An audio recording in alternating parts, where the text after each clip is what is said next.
नमस्कार, जनभावना टाइम्स में आपका स्वागत है। मैं हूं पारिजात। रूस यूक्रेन के युद्ध के बीच 3 दिन के यूरोप दौरे के मद्देनजर पीएम नरेंद्र मोदी सोमवार को जर्मनी की राजधानी बर्लिन पहुंचे। पीएम मोदी का एयरपोर्ट पर भव्य स्वागत हुआ। होटल में पीएम मोदी भारतीय समुदाय के लोगों से मुखातिब हुए। इस दौरान 2 बच्चों ने पीएम मोदी का दिल जीत लिया। एक बच्ची ने पीएम मोदी का स्केच बनाया, वहीं एक बच्चे ने शानदार कविता सुनाई। पीएम मोदी ने जब बच्चे से पूछा कि आपने ये तस्वीर क्यों बनाई, तो जवाब था कि आप मेरे फेवरेट आइकॉन हैं। पीएम मोदी को गार्ड ऑफ ऑनर भी दिया गया। इसके बाद उन्होंने जर्मनी के चांसलर ओलाफ स्कोल्ज से मुलाकात की। प्रधानमंत्री की स्कोल्ज के चांसलर बनने के बाद पहली मुलाकात है।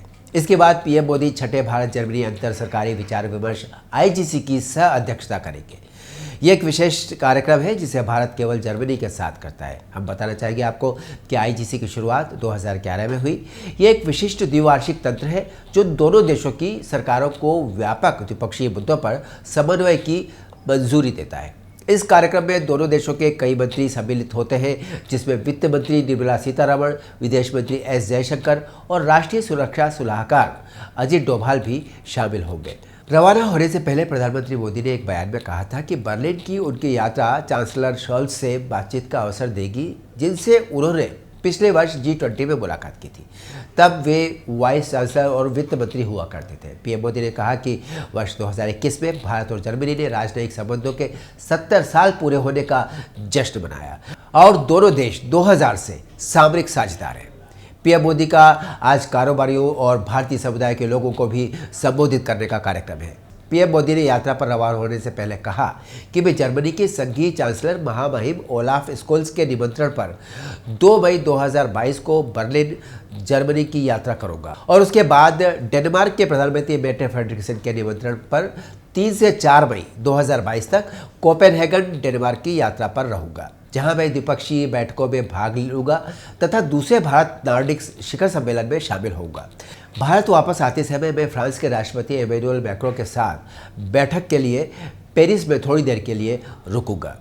पीएम मोदी ने कहा कि 2021 में भारत और जर्मनी ने राजनीतिक संबंधों की स्थापना के 70 साल पूरे किए और दोनों देश 2000 से रणनीतिक साझेदार रहे हैं। मैं चांसलर स्कोल्ज के साथ रणनीतिक, क्षेत्रीय और वैश्विक घटनाक्रम जो दोनों देशों से संबंधित है पर विचारों का आदान प्रदान करने की आशा रखता हूँ। उन्होंने कहा कि यूरोप में भारतीय मूल के 10 लाख से ज़्यादा लोग रहते हैं और जर्मनी में इस प्रवासी समुदाय का एक महत्वपूर्ण हिस्सा रहता है। भारतीय प्रवासी यूरोप के साथ हमारे संबंधों के लिए एक महत्वपूर्ण आधार है और इसलिए मैं महाद्वीप की अपनी इस यात्रा के अवसर का उपयोग अपने भाइयों और बहनों से मिलने के लिए भी करूंगा। उधर विदेश मंत्रालय ने कहा कि पीएम मोदी की ये यात्रा भारत जर्मनी के बीच संबंधों को मजबूत करने का भविष्य का खाका तैयार करेगी। बताना चाहेंगे हम कि बर्लिन के बाद प्रधानमंत्री 3 मई को डेनमार्क जाएंगे, जहां वे अपने समकक्ष मेटे फ्रेडरिक्सन से द्विपक्षीय वार्ता करेंगे। वहां वे द्वितीय भारत नॉर्डिक शिखर सम्मेलन में भी हिस्सा लेंगे। अपनी यात्रा के अंतिम चरण में प्रधानमंत्री मोदी कुछ समय के लिए फ्रांस में रुकेंगे, जहां वे फ्रांसीसी राष्ट्रपति एमेनुअल मैक्रों से मुलाकात करेंगे। हम बताना चाहेंगे कि भारत और फ्रांस के बीच इस साल कूटनीतिक रिश्तों के 75 साल पूरे होने जा रहे हैं। प्रधानमंत्री नरेंद्र मोदी तकरीबन 6 महीने बाद विदेश दौरे पर गए हैं। इससे पहले वे 29 अक्टूबर से लेकर 2 नवंबर तक इटली और ब्रिटेन की यात्रा पर गए थे। कोरोना काल में पीएम मोदी का ये चौथा विदेशी दौरा होगा। पिछले साल पीएम मोदी का 3 बार विदेशी दौरा हुआ था, जबकि 2020 में उन्होंने किसी देश का दौरा नहीं किया था। मिलते हैं अगले अपडेट में, तब तक देखते रहिए जनभावना टाइम्स। नमस्कार।